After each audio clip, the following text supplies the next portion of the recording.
Cette semaine dans votre D6 Paris, le PSG en grande difficulté après sa large défaite à Kielce en quart de finale aller de la Ligue des Champions va devoir réaliser un exploit pour se qualifier pour le Final Four.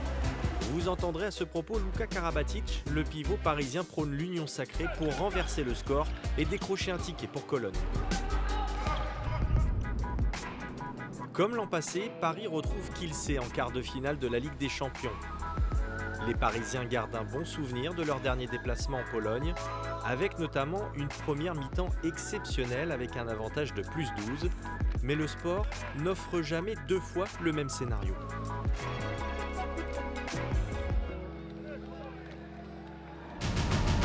Dans une salle surchauffée où les supporters n'oublient pas de rappeler aux Parisiens que Kielce a déjà gagné la Ligue des Champions, les hommes de Raúl González parviennent à rester devant durant les 10 premières minutes. Le temps pour Vladimir Choupara, le gardien serbe de Kielce, de se mettre en chauffe et de repousser les tentatives parisiennes. De l'autre côté du terrain, Atsem Karalek, l'ancien pivot de Saint-Raphaël, et Vladislav Koulech font très mal à la défense parisienne. C'est bien fait, tout en inspiration, me semble-t-il, entre Vladians et Koulech. À la pause, Paris accuse déjà un retard de 5 buts, 16-11. Au retour des vestiaires, Uwe Gensheimer, meilleur buteur parisien avec 11 réalisations, permet à Paris de recoller. Paris est plus appliqué. Et le marché, allez, jouer à gauche. Allez Nicolas, pour Uwe Gensheimer ne pas se tromper. Il n'y a plus que 3 buts d'avance. Michael Hansen et Nedim Remili sur la base arrière apportent aussi leur contribution offensive. Nedim Remili. Le but accepté. Mais le match se tend avec une défense de Kielce hyper agressive. Les esprits s'échauffent. Et ne pas craquer, surtout garder la tête froide dans la fournaise de la Al-Mossir. À 15 minutes de la fin du match, Paris craque avec un terrible 3-0 encaissé coup sur coup. Que dire de Koulech, le bras armé clairement polonais. Attention, le ballon perdu, de la précipitation. Et attention à la sanction derrière.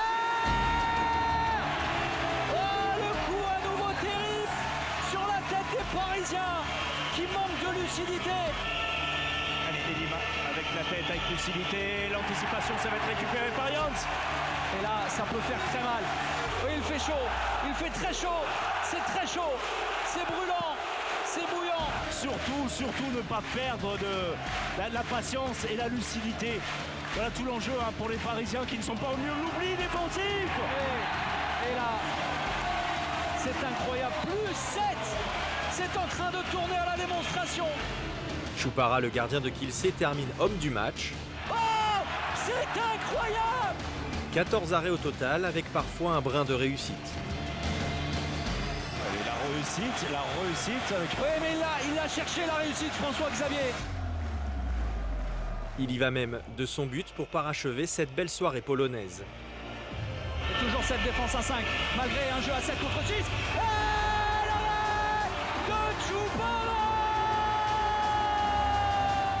Au final, Paris concède sa deuxième défaite en Ligue des Champions cette saison après Szeged, 34-24 pour le score. C'est difficile de dire quelque chose parce que aujourd'hui, c'est le jour plus dur pour nous. Parce que je crois que toute la saison, on a joué très bien. Aujourd'hui, c'est le match le plus important pour le club. Et 10 buts en bas, c'est difficile. Notre jeu n'était pas assez fluide en attaque. On a fait des fautes techniques en attaque qui ont fait pas normalement. C'est dur, on est très déçus, mais il faut y croire. S'il y a une équipe dans le monde qui peut faire ça, c'est nous. Et je crois vraiment qu'on peut réussir ça. Il faudra désormais un exploit aux Parisiens pour refaire leur retard de 10 buts.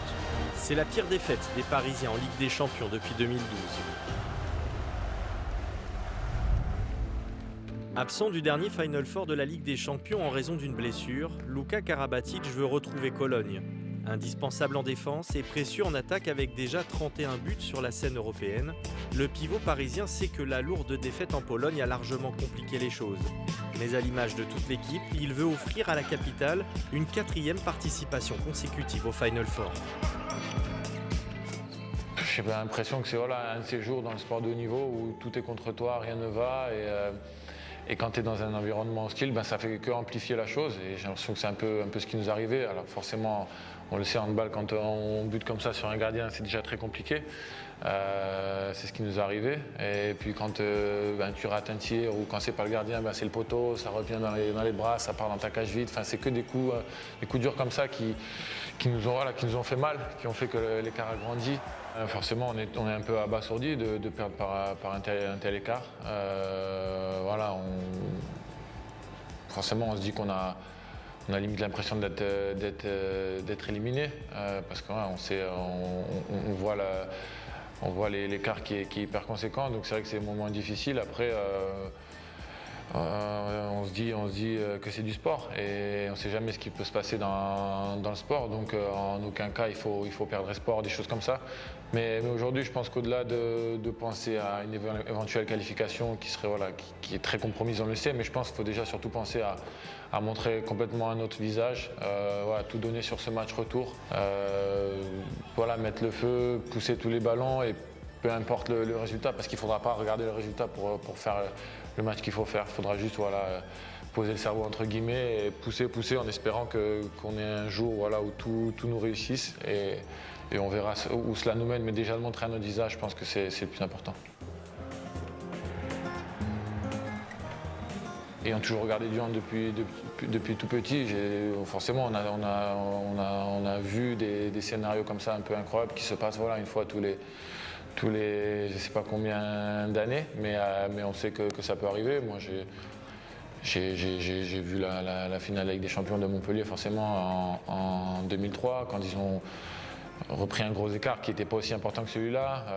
Montpellier avait gagné une fois aussi largement à Bougnol et avait failli perdre à Flensbourg avec un écart un peu plus important. Donc on sait que ça peut arriver une fois de temps en temps, c'est très rare, et c'est ce qui fait qu'il ne faut pas perdre espoir, il faut continuer à y croire, même si la porte est très petite. Et il faut qu'on s'accroche à ça en se disant que c'est pas fini, il peut tout se passer dans le sport. Si on venait à être éliminé, dans les jours, les semaines qui suivraient, ce serait forcément la déception.